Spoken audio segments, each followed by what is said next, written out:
Good morning, this is Nathan Lindorf with The Rational Independent. I'm going to do another Reddit rant this morning because I jumped onto Reddit and the very first thing on r/politics was an article from Salon, and particularly given yesterday's live stream where we talked about setting a narrative. I'm so excited because this was just a perfect example of this kind of narrative thinking, this kind of let's take a few disparate pieces of information and stitch it together and make it a narrative that inflames and agitates and enrages our base to make them easier to manipulate. So the link is in the description, but essentially the idea, the headline from this article is, Pelosi's attacker is proud of himself. The GOP emboldened him.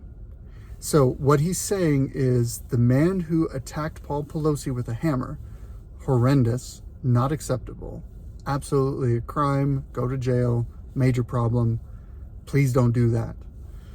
That he is acting out the wishes of the GOP establishment. And the reason why is because the writer takes the violence that this crazy person did, because he seems pretty whacked out if you look at his history and his statements. You take the violence this crazy person did, that it targets someone that people on the right, the GOP, don't like, the Speaker of the House for the Democrats. And then you tie it to January 6th, where a whole bunch of craziness happened, and that's a whole other conversation.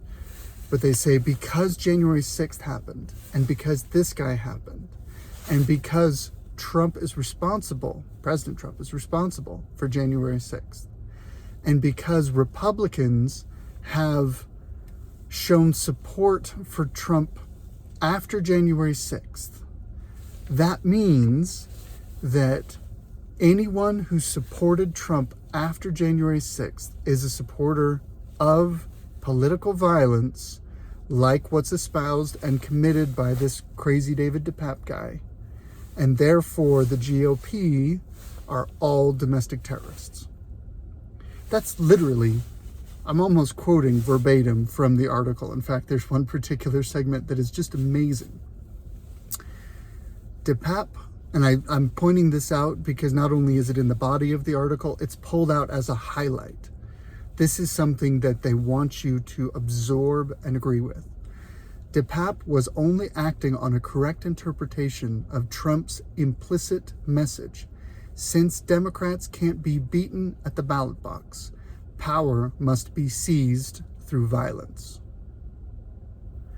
I'm not a Republican, but I don't know any Republicans that promote pursuing power through political violence, overtly or even implicitly. I'm pretty good at picking up on implication and on clues and on, drawing inferences.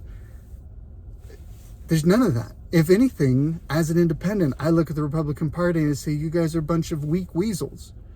You guys aren't pushing for political violence. You can't even get a budget passed.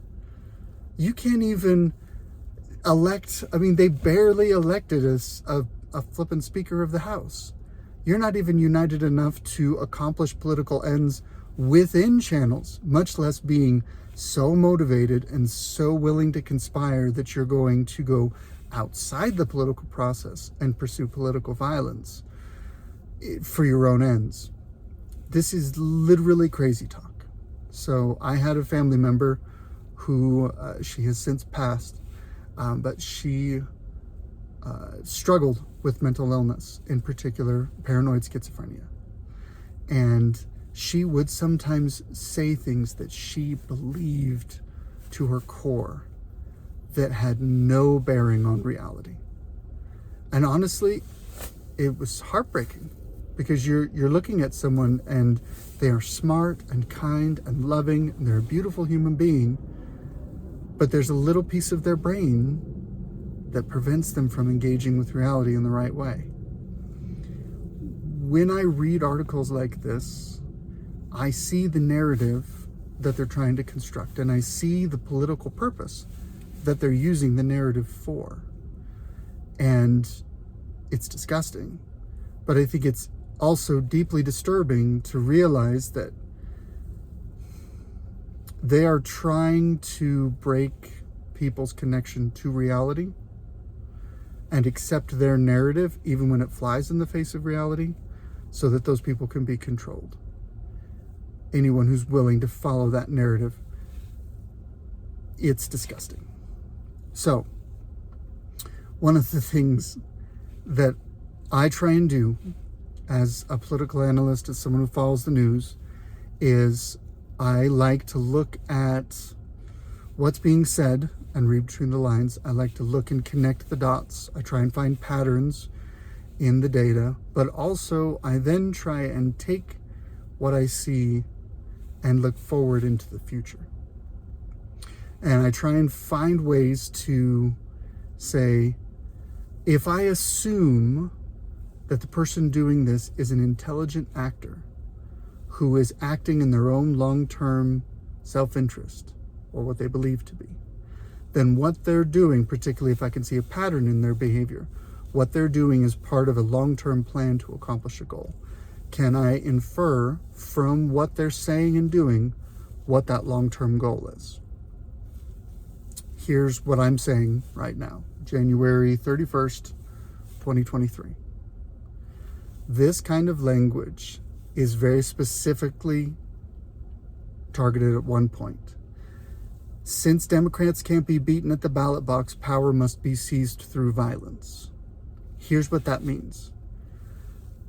We want to normalize the pursuit of political power through violence, and we want to blame the Republicans, saying they did it first. America is still a moral enough country that an overt act of criminal tyranny will be rejected by the people. But as every good propagandist knows, if you can make people mad or afraid enough, and you can pin the moral blame for the descent into violence on the other side, then you're the aggrieved party. It's exactly the same as someone who goads another boy on the playground into throwing the first punch, insults his mother, insults his masculinity, insults his height or his skin complexion, finds some kind of emotional button to push, but uses only words. And he so enrages the person on the playground that they throw the first punch. And that's what the schoolyard teacher sees.